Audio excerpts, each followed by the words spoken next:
Hi, welcome to this podcast where I'm going to be looking at production budgets.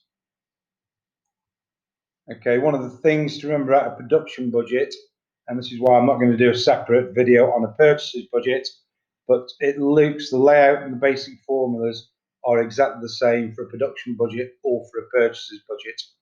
So although production budgets obviously will be done by manufacturing companies, purchases budgets will be done by both manufacturing companies and also by trading companies. The two will look exactly the same when we actually look at layouts. Things that you need to consider when doing a production budget.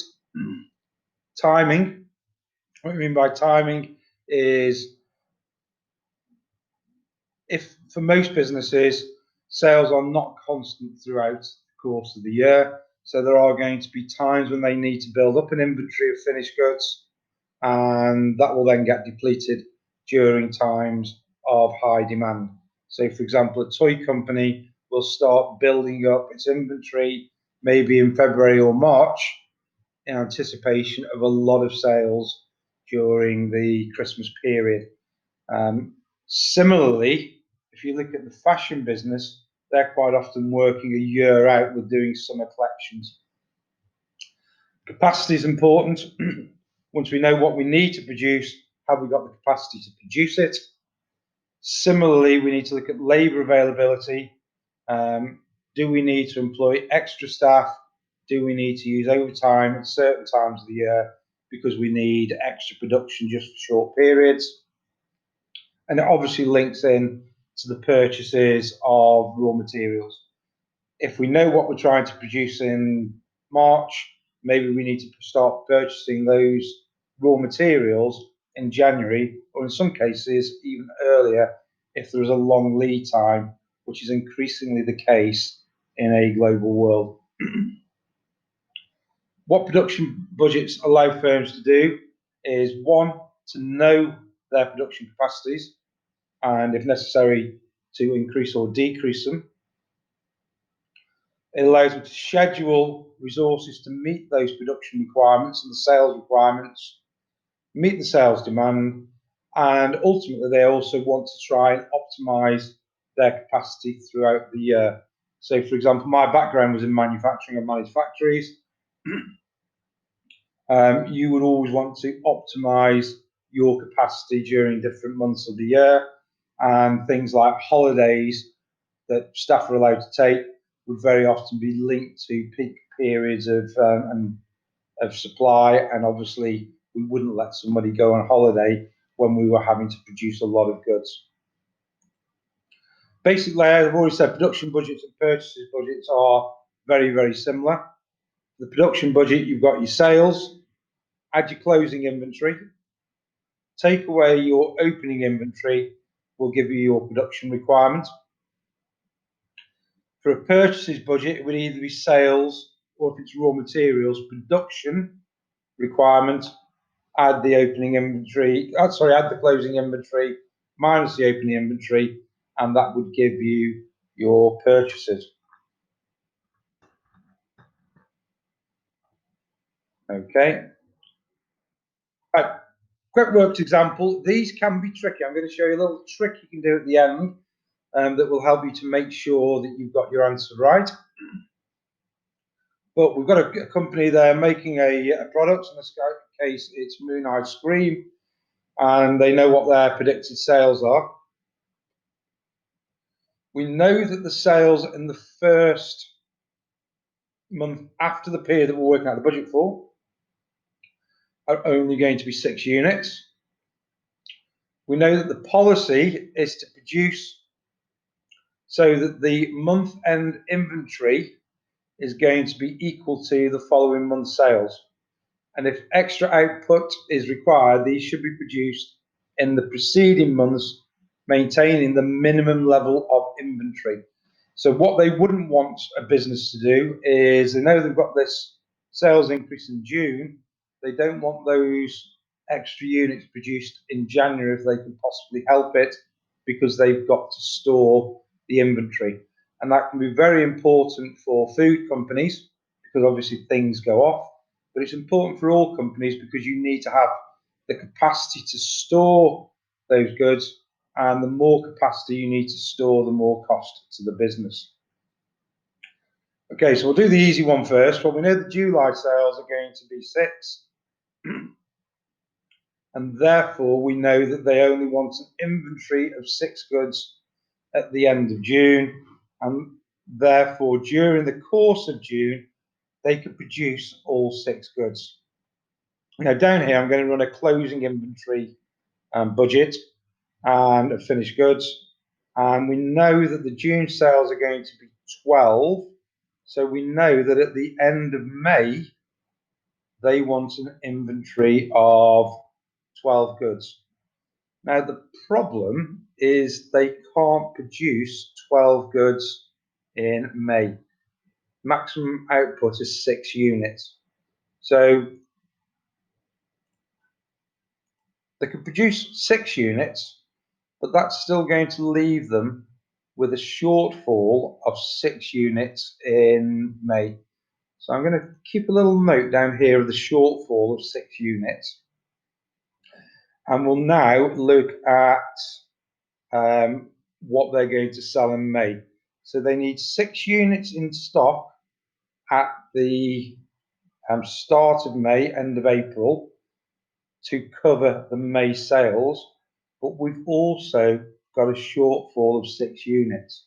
So actually in April, we need to have a closing inventory of 12 goods, covering both the shortfall and the predicted sales for May.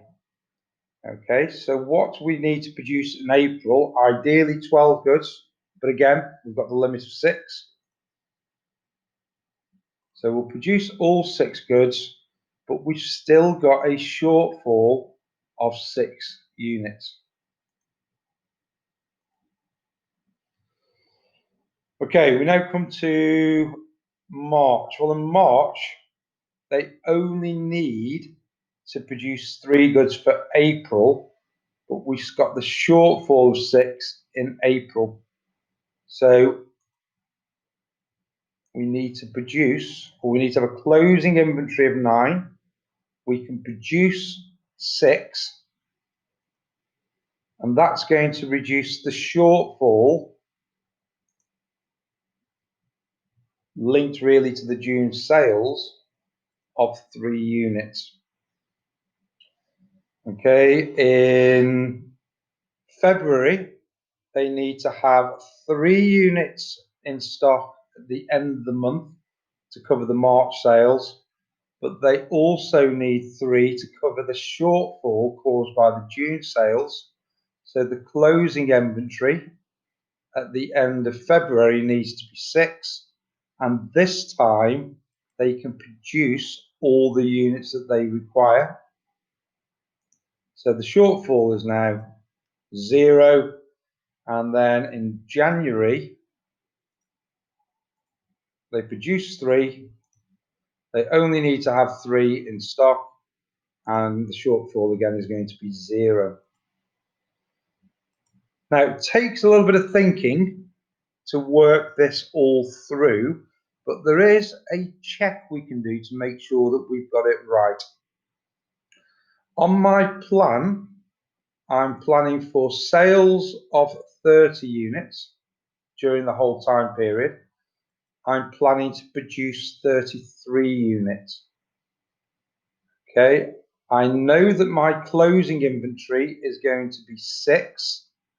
I know that my opening inventory was 3. So sales of 30, add the closing inventory of 6, and subtract the opening inventory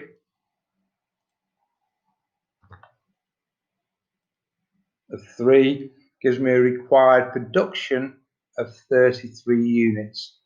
So I'm confident that I've got my production budget right. Okay, there's a question here for students that I teach to have a go at. And then just come back, there's a very short bit of theory at the end. Okay, some key points to bear in mind when using budgets. Never let the costs exceed the benefits. It's going to conflict a bit with my next point, but you don't need to go down to the final penny when budgeting. It needs to be accurate as possible, but without worrying that much about absolute accuracy, because it's not going to be absolutely accurate. It needs to be a very good guess. So don't let the costs exceed the benefits, but try and make sure within that the information is as accurate as possible. The information isn't accurate, it is of little use in terms of planning. And if you spend the whole year doing your budget, you will not manage your factory. Try and ensure they motivate, not demotivate staff. So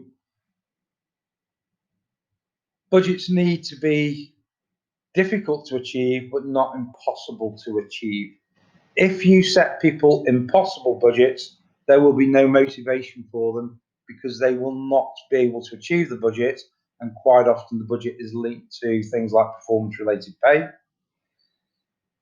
You need to manage interdepartmental rivalry, or for example, if you're a manufacturing company with a number of factories, you need to manage the different things that each factory wants from that budget process. So all factories will want to produce the easiest products or the most profitable products. You need to manage that in a rational way. Otherwise, the budgeting process can just become a source of conflict within a company. And they do need to stretch and improve the business. So if the budget's too easy, it sounds great. All the staff might be very, very happy. They might all get a fantastic profit-related pay rise or a budget-related pay rise. But is that going to stretch and improve the business? And the problem is, if you have a rival who's setting realistic but more difficult budgets, they will ultimately gain an advantage in the marketplace. So it's getting that balance right between not demotivating the staff and keeping them motivated, but also making sure that the business is constantly improving, because that way they will maintain their position and maybe increase their position within whatever market they are operating. Right, thank you very much for your time. Have a great day. See you again soon.